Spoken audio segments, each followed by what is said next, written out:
Greetings and bienvenue, MITZU. Thank you for returning to this broadcast, and welcome to new viewers joining us for the first time. If you like a video, then feel free to subscribe. Road trips, backwoods, general creepiness. When angry, I tend to go on a drive to cool off. Angry about family issues. Girlfriend tags along out of fear of my safety. Take a random exit on a highway based on the length of the song. Notice it's no longer an urban environment, but a steady incline into the woods. My anger subsides and my confusion takes hold. Driving deeper into the woods, houses are appearing further and further apart. Tell girlfriend to pull up the GPS to take us home. There's no signal. It begins. We start hearing circular saws. It's been like 10 minutes since we saw a crossroads. The saws are getting louder as if someone was revving them in the back seat. Intensely heavy fog, driving fast wanting to leave, but slow down at any curve. Start seeing two dots in the rearview mirror. Going like 80 miles per hour this whole time, no one should be this close. Horns blaring. It's a truck. Look at my girlfriend. She's in tears. The truck is getting closer and closer, blinding my vision, taking every turn fast. The truck is not letting up. See lights off in the distance, it's a crossroad. The GPS finally finds a signal and it tells us to get right. Tell girlfriend to not look. Decelerate slightly and swerve left and then make a sharp right. The truck goes left and we go right. Steepest descent. Slamming the brakes, we're just speeding down. We see lights at the bottom. Finally manage to control the speed as we enter this small town. Christmas decorations everywhere. All the stores are glowing with Christmas lights. No cars on the streets. It's 3 a.m. in September. WTF.jpg. Every street corner with a lit Christmas tree. The GPS guided us all the way home. I've stopped rage driving since. I've tried trying to find it since, mainly through Google Maps as I was literally taking random exits, and don't really remember any specific way of how I got there. I live in North New Jersey. I believe I ended up getting around the Midwest Jersey, South Pennsylvania area. Have we talked about it? Sure, but mainly in joking terms. We took a trip out to Wyoming last year. I started lurking on /K/ after the incident, and wanted to try to enjoy the woods instead of being creeped out by it. But yeah, the minute it started getting remotely sunset, she wanted nothing to do with the woods, and had us get a hotel. So I feel that I wasn't as scared by that event as she was. But that saw noise was eerie. I lived in South Jersey for years. Now I'm a bit further north, just into the Wharton Black Horse territory. Wharton is awful. Not really /X/, but trying to meet someone off the internet in a specific place in Wharton. I'd never been there, don't know exactly where it is at, have handwritten directions. Unfamiliar with Wharton, just moved here, don't know how big it really is. It's like half the damn state. Get to a general area, small rural town around. Drive in a woods in my shitmobile. Dirt road, narrow state forest. No road markings at all. Not sure if it is the right road.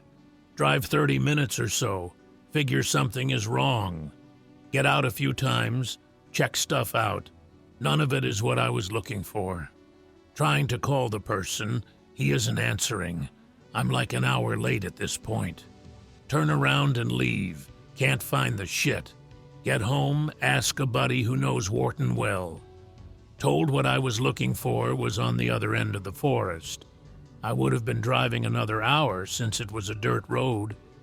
He would have taken the actual road around the forest, then gone on the other side. The car legitimately could have crapped out or run out of gas in the middle of this place. Never again. This happened to me a couple of years ago. Be me, about 18 or 19. One of the very few things to do in my town is just drive around. A friend tells me he visited Monkey Mountain. Monkey Mountain is a notorious little trailer park where the cops or ambulance won't even go in because the people there are so batshit. Tons of families living there on various properties. Rumors of incest for years. Only one way in and out, so we'd have to do a U-turn to leave. Let's go! Shitty weather, we're going at night, raining on and off. We get there and it's pretty quiet. No one is out because of the weather, which I'm mildly thankful for. We pass the 4th or 5th trailer, see someone open the door and just watch us go. This trailer is connected to a huge junkyard that looks like something out of the Texas Chainsaw Massacre remake. Well, see a few other people watch us go by. Remember my grandpa telling me that they call each other up when they see a car they don't recognize. Oh Lord, are we gonna die? Not really panicked at this point. We reach the end of the park without incident and go on the back roads to turn around. End up at an abandoned and dilapidated cemetery that has tons of booze bottles and trash, and even a mattress near the entrance. Like they party there. What? We turn around, and as we get back on the main road, we notice a bunch of glass that wasn't there before spread all across the road. We just look at each other like, what the hell? Don't even hesitate, just floor it. Luckily, the car's tires are fine. Get the hell out of there. A car ends up following us out and rides our ass for a long while until we reach the main town. It was pretty strange. Me 18, 2 years ago, going out to the Catalyst in Santa Cruz to see Buckethead play. Great show. We are leaving going on the back roads, back from Santa Cruz, on the 156 I believe. We are past Watsonville, and there is no one around for miles and miles. No houses. Nothing in either direction. Then we take this turn, and we see this shirtless, emaciated guy walking on the side of the road. White as paper man. Scares me and my friends so much we don't say anything, and just let the radio play for another few miles before we mention seeing him. Beautiful country out there, but full of tweakers. I've spent a few nights out in the Santa Cruz Mountains before. That place can be both beautiful and eerie as all hell. Once I was driving on one of those dirt roads, getting back to the highway from where me and some friends were hiking. We didn't get back to the car until after sundown. As we take a turn, we see what appears to be a human figure standing by the side of the road, pointing at us. It was wearing a white t-shirt, a gray baseball cap, and blue jeans. Me and my two friends damn near shit ourselves. One friend wanted to turn back and find an alternate road. One friend simply wanted to speed past it. I took my second friend's advice, because those roads are really narrow and turning around takes a bit of time. When we got closer, we realized some asshole had gone and built themselves a mannequin out of twigs and branches and propped it up to look like someone was pointing in the direction of the road. Another time we were exploring where a road went, but as we went further in the road become more and more narrow, and eventually we started seeing signs that said, "Stay out" and "Dangerous." We kept going in anyways, and we found a bunch of abandoned tools and a few abandoned sheds at the end of the road. There's also a lot of vagrants that pass through Santa Cruz on their way to wherever it is that vagrants go. Sometimes they end up in the woods and back roads. I wouldn't want to run into them if I was out there alone. I've also heard the locals say there are mountain lions, but I don't know about that. I don't know if anyone's still lurking, but I have one story. Annual family trip to Wales. Coastal town, very small, about 3 shops, very rural. Next town is 1 hour drive. Meet up with cousins, old relatives, etc. One of my cousins, out of about 12, is old enough to drive. We take turns going out in her new car with her. Again, there's 12 of us. On the 4th night, she decides we should go a bit further. We've been coming here for 12 years, but have never had the means to explore the area, driving for what seems like 30 minutes. I haven't seen another car or person since we left. No street lamps, surrounded by woodland and fields. Suddenly, a turn with a very intriguing sign displayed on a mechanical barrier, something along the lines of strictly no entry, and something about no turning and danger. We get out to inspect it and see if we can see what we're supposed to keep out of. Just a dark, long dirt road, surrounded by parallel iron gates. My cousin decides to try his luck and lifts the barrier. Holy shit, he lifts it. Cousin drives under it. We all get back in, excited, drive down this road for what seems like an inordinate amount of time. Suddenly, the headlights reflect on something behind the iron gates, either side of the road. Shapes, large shapes, hugging the gates, shapes behind other shapes. Suddenly, tiny reflections, eyes. So many eyes behind the gates. The entire car is silent, struck by bewilderment and fear. Cousin is too shocked to stop the car. Gates stop and we get to a more open road where it forks in 2 directions. Me. What the hell was that? Cousin stares at me, mouth open, then looks at other people in the car. They're all just as silent. She turns the car around in the small opening, dims her headlights so they don't illuminate as wide an arc, drive fast back down the road. None of us are brave enough to look through the gates, even though the headlights no longer illuminated them well. This happened almost 2 years ago exactly. My friend was taking flight lessons out of Martinsburg, West Virginia that summer, and liked to fly out over the mountains. One day, while flying towards the mountains, he saw a little half-built house in the middle of a field on a backroads. After he gets home, he calls me and asks if I want to go investigate it with him that night. Being an adventurer, I agree. We finally get to the road at about 10:30 p.m. The road is paved, but his car nearly takes up both lanes since the road is so narrow and winding. We both notice a road sign with an inverted cross spray painted on it. Think it's just local kids playing pranks, so we continue. No houses at all on this road, which seems strange. Only hayfields, cornfields and woods. Finally arrive at the field where the house is. Pull off the road about 6 feet into the field where nothing is going except weeds.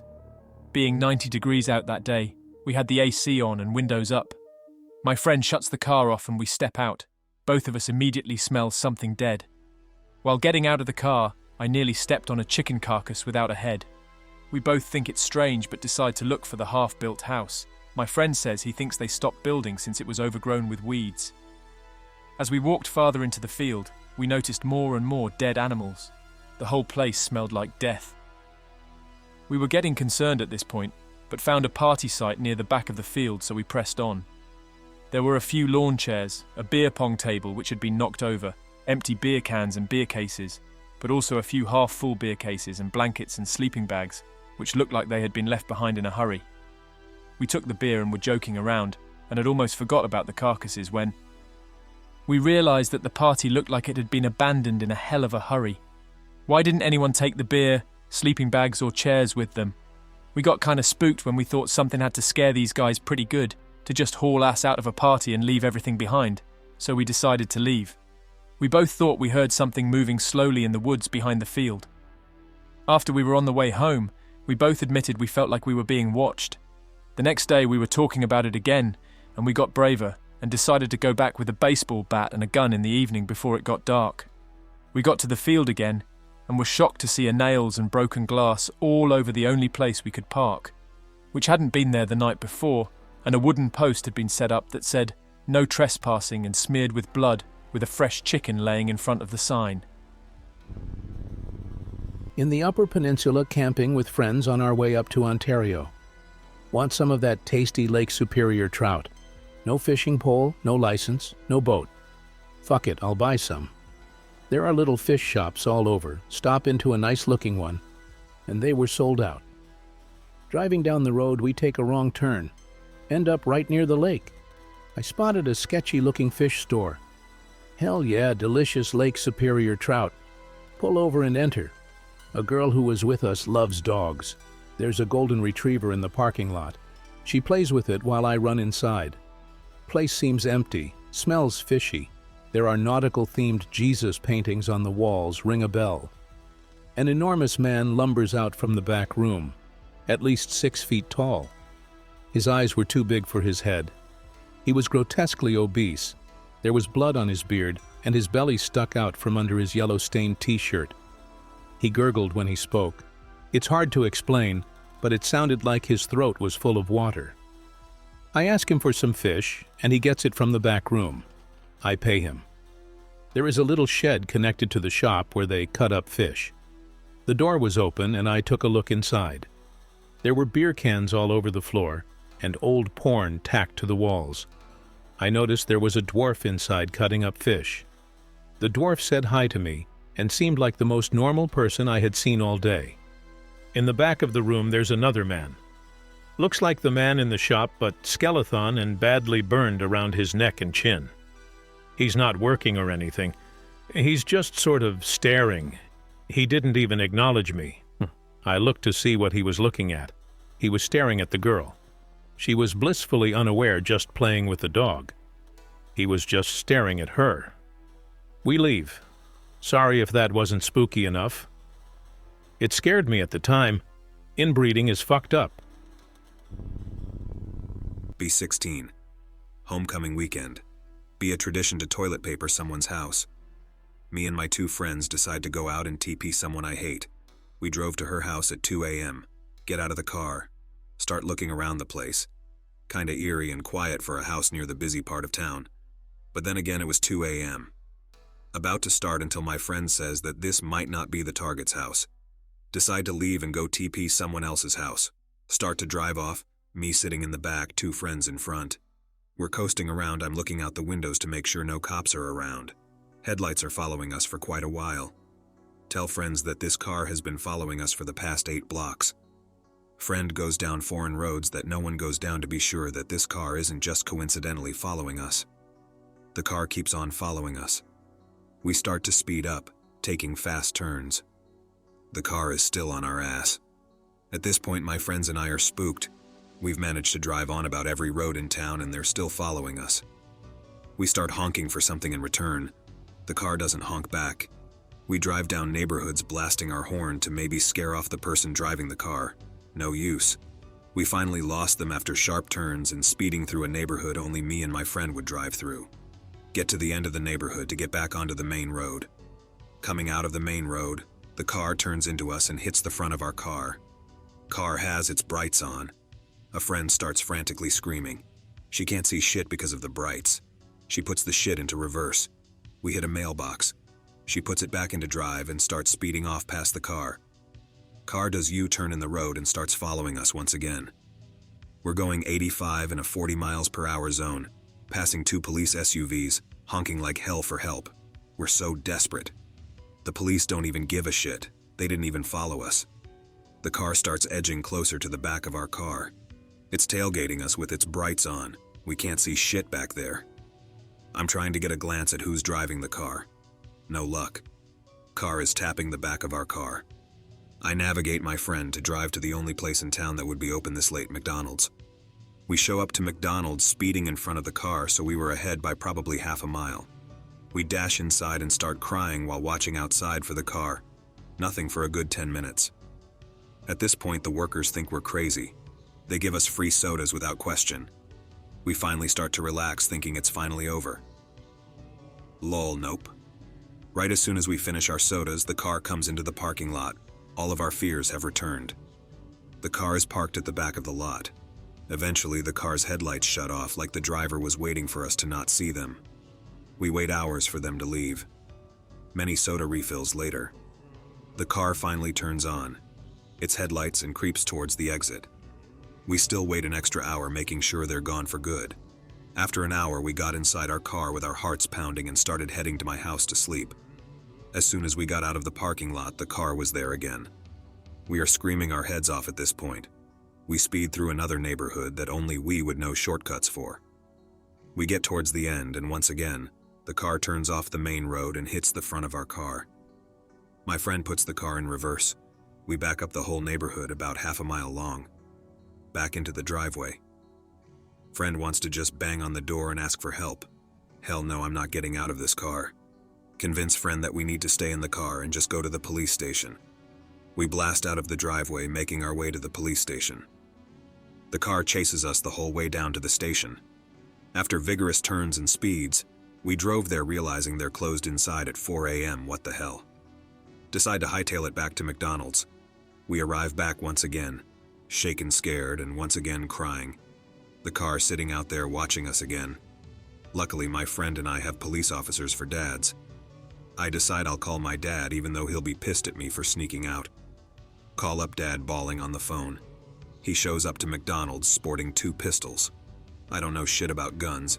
His police baton, a high-powered flashlight baton, and of course his badge. Dad steps out of the car in uniform.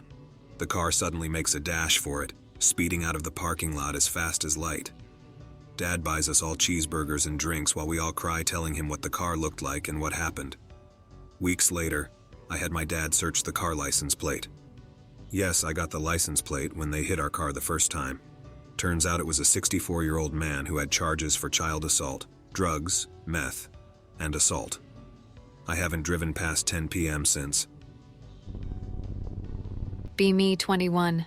Visit mom's. She wants to go out and eat. Little brother refuses everything besides a buffet. Search the Googles. The second closest place is in Olympia, about an hour and a half away. Closest place is a place called Super Green Carpet Cleaners. Da fuck? Check reviews. Only place I can find reviews other than Yelp is some sketchy-ass websites. Think okay, it says it's only about 30 minutes away. Me and my mom keep joking about the name. I say in before Soylent Green restaurant. We end up spending 2 hours trying to find the place. GPS keeps on sending us down dirt roads and backtracks us. Finally start going the right way. End up going down some dirt road. Only room for one car down, said road. Not a driveway. Other small dirt roads branch off it. Finally, GP says you're at your destination. We're at a dead end of the dirt road. A spooky-ass rundown house. Some guy standing in the house. Smiles and waves like he was waiting for us. We were gone so fast. Okay, I'll go. We don't really talk about this anymore and I've lost friends over it. Organize a camping trip with 5 of my friends, tenting out in the woods, beer, tobacco, guns, and women, oh yeah. 2 assholes I wasn't particularly fond of caught wind by one of my friends and invited themselves along. We're going to have fun anyways, so I'm not that bothered by it. The campsite we've chosen is pretty remote but nice. It's near a legitimate campground that you have to travel through to access it. The legit campground has a narrow, winding road full of washboards and water runaways down a large valley into a big riverbed. I've seen cars and vans get down it, but not without precision and patience. The campsite itself is okay, but it's not actually on the river, just a back channel of it. We drive through the back channel from the campsite through steep hills and ledges and general shit from being submerged in water for a month or 2 when the snow melts. 4x4 necessary. Lift preferred. 2-wheel drive trucks have made it out there when conditions are good, but not without protest remote and only a few people know how to find it. It's an opening in some trees on an island between the river and back channel. Beautiful view of the inside of the valley for 1 kilometer, and it's open enough for 6 trucks with 2 people each to tent in it. With a fireplace and a makeshift outhouse, camp here all the time, it's paradise, until this trip ruined it. During the fun, I notice a girl is watching us from the opening. She is from 6 to 8 years old, guess, wearing almost 80s type clothes. Big long sleeve shirt hoodie and bright green shorts. Big straight peak hat. She doesn't look away when I look at her. Dead soulless gaze towards the fire. Walk up to her. Hey, are you lost? No reply. She doesn't look at me, she doesn't move, doesn't stop staring forward. Friends notice. I'm getting creeped out. One of the assholes throws a small pebble near her. She doesn't flinch, doesn't move, doesn't blink, doesn't say anything. I'm getting more creeped out. I keep asking her questions. No response. Soulless stare straight ahead still. Other asshole walks up with one of the guns, pretending like he's gonna shoot her if she doesn't move. Now my fear has subsided next to my rage at this idiot. Walk up towards him and convinced to put the gun down because it's not funny. He makes a big scene out of it but finally agrees. Anger of 1,000 hammers in my bones. As soon as the gun's out of his hands, I sucker punch him in the jaw. Minus 3 friends. The 2 assholes and the one who told them about it. He's out on the ground. Not knocked out, but not coming back to contest it. I grab the girl and force her into the passenger seat of my truck. She felt firm but didn't fight back or move at all. I'm going to drive her back to the main campground area to find her family. She stares straight ahead out of the window.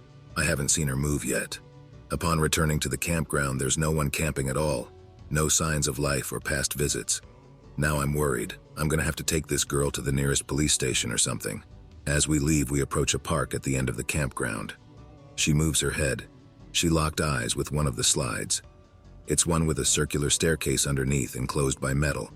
I ask her if she wants to go play. She just nods slowly. I open the door for her. She hasn't moved. Lift her out of the truck. As soon as she hit the ground, she started walking. Glad she finally seems human. She walks to the slide, staring intently at it the whole time. She goes into the staircase. She doesn't come out the top. I get worried and run over to check. I get to the staircase enclosure but can't see anything. Have to turn on my phone light to illuminate the enclosure. Nothing's there. But after a few more seconds of looking, I hear the most gut-wrenching scream. Sounds like it's in my ears. Like I have headphones on with this thing full blast, the girl's gone. I ran to the truck, sit in my truck and cry out of fear for an hour. See all my other friends leaving for some reason. Don't even bother grabbing my stuff and leave too after an hour. Few days later, I asked a friend why they left early and if they grabbed my stuff for me, out of hope of getting it back.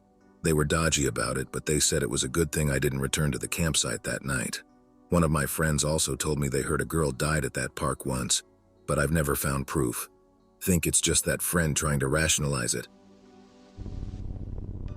Not paranormal, I guess, but creepy. There's a chain of old villages in the western backwater parts of rural Florida. I pass through them fairly often when visiting my folks. These towns are almost completely abandoned and devoid of streetlights. A lot of people visit those parts to watch the stars because it's so dark at night you can see the Milky Way. All of the traffic lights either don't work or are endlessly flashing yellow because there's not enough traffic left for them to serve any purpose. Also, I should note, I've never seen a soul in these towns, just people in cars driving through. So anyways, here's my story. Driving south on the highway at dusk, nobody on the road. I have to piss really badly. Decide I'll wait until the next town to piss because the woods are too spooky. Finally get to the next town. The town is exactly like I've described above. No people, all abandoned shops, gas stations, and post office. I was really hoping there'd at least be a McDonald's to piss in. Can't hold my piss any longer. Pull over on a dirt road next to an old church. The sign in front still said, "Happy New Year." This was in September. Walk down the dirt road a little bit and start pissing. Piss for a full minute in the silent darkness, watching my car's headlights to make sure nothing fucks with it. As soon as I'm finished and zip up, I hear rustling behind me in the bushes. My skin goes ice cold. I just thought, oh, I'm dead. Turn slowly around and freeze. Big-ass mangy wolf or coyote was standing there staring at me. Its marble eyes were glowing in the reflection of my headlights. I'm pissing my pants even though I have no piss left to give. Start walking back very slowly and it follows my every step about 5 feet behind me. Sprint the last 10 feet and get in my car and lock the doors. The dog thing is still just standing there watching me right next to the car. Throw a tennis ball at it to see if it fetches, and the goddamn thing doesn't even flinch. Then I GTFO in the end. I hope that you enjoyed tonight's broadcast. If you enjoyed tonight's story, then please subscribe to the channel as more green texts will appear daily. A new broadcast will appear when the clock strikes midnight Central Time.